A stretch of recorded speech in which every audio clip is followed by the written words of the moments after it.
আজ থেকে ঠিক 25 বছর আগে কার্গিল যুদ্ধে পাকিস্তানকে পর্যুদস্ত করে ভারত। সেই বিজয় দিবসে গর্বিত দেশবাসী কুর্নিশ জানায় সেনা জওয়ানদের, যারা নিজের প্রাণ দিয়ে রক্ষা করেছে দেশ মাতৃকাকে। যুদ্ধক্ষেত্রে কিভাবে জীবনপণ লড়াই করেছিলেন জওয়ানরা তা আমাদের অনেকের কাছেই কিন্তু কল্পনাতীত। 1999 সালের 26শে জুলাইয়ের সেই সোনার দিনটা যারা আমাদের উপহার দিয়েছেন তাদেরই একজন হলেন লেফটেন্যান্ট কেইশিং ক্লিফোর্ড ননগ্রাম। অভূতপূর্ব সাহস ও দেশপ্রেম যে একটা মানুষকে কতটা শক্তিশালী করে তোলে তা সেদিন হাড়ে হাড়ে টের পেয়েছিল পাক সেনাবাহিনী। আজ বলবো সেই বীরের কথাই। এই গুরুত্বপূর্ণ প্রতিবেদন শেষ অবধি দেখুন। আমি দীপেন্দু, দ্য নিউজ বাংলা লাইফে আপনাদের স্বাগত জানাই। অনেকেই জানেন না কেইশিং এর আত্মত্যাগের কাহিনী। শিলংয়ের এই জওয়ানের জন্ম 1975 সালে। বাবা স্টেট ব্যাংকের কর্মী, মা হাউসওয়াইফ। ছোটবেলা থেকেই খেলাধুলার প্রতি বিশেষ আকর্ষণ ছিল কেইশিং এর। ফুটবল ছিল তার প্রাণ। ছোট থেকেই আরও একটা স্বপ্ন তাড়িয়ে বেড়াতো কেইশিংকে, দেশের জন্য জীবন লড়িয়ে দেওয়ার স্বপ্ন। তাই রাষ্ট্রবিজ্ঞানে স্নাতক পাশ করার পরই তিনি আর অপেক্ষা করেননি। 1996 সালে তিনি যোগ দেন অফিসার ট্রেনিং একাডেমিতে। প্রশিক্ষণ শেষে জম্মু ও কাশ্মীরের লাইট ইনফ্যান্ট্রির 12th ব্যাটালিয়নে যোগ দেন তিনি।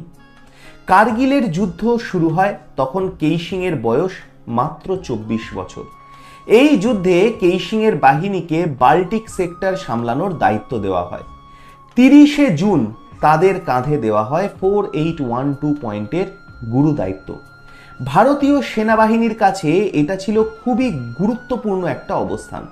পাহাড়ের এই চূড়া থেকে বিপক্ষ বাহিনীর উপর আক্রমণ শানিয়ে এগিয়ে যাওয়ার পরিকল্পনা করা হয়েছিল এই বাহিনীর সাহায্যে। সেই ঝুঁকিপূর্ণ ও প্রায় অসম্ভব চ্যালেঞ্জকে গ্রহণ করে দক্ষিণ পশ্চিম দিক থেকে খাড়াই পাহাড়ে উঠতে শুরু করে কেইশিং ও তার ইউনিট।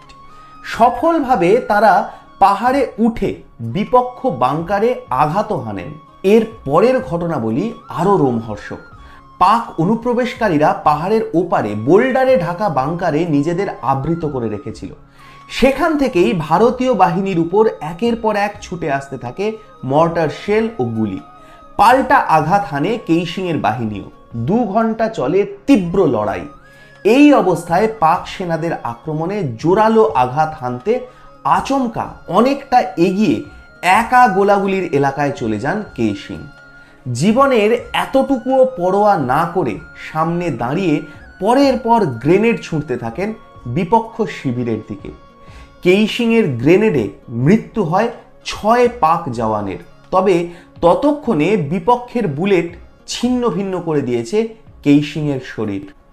ওই অবস্থাতেও পিছিয়ে না এসে বিপক্ষের সেনাদের থেকে মেশিনগান ছিনিয়ে নিয়ে তাদের সঙ্গে লড়তে থাকেন শিলংয়ের এই সাহসী যুবক জওয়ান। শেষ নিঃশ্বাস পর্যন্ত লড়াই চালিয়ে যান তিনি। তার সহযোগীরা তাকে উদ্ধারের চেষ্টা করলেও যুদ্ধের ময়দান ছাড়তে রাজি হননি এই কেইশিং। তার দৃপ্ত সংগ্রামে অনেকটা সময় পেয়ে যাওয়ায় সহজেই 4812 পয়েন্টটা নিজেদের দখলে আনে ভারতীয় সেনাবাহিনী। দেশের জন্য তার অসামান্য অবদানে মরণোত্তর মহাবীর চক্র প্রদান করা হয় কেইশিংকে।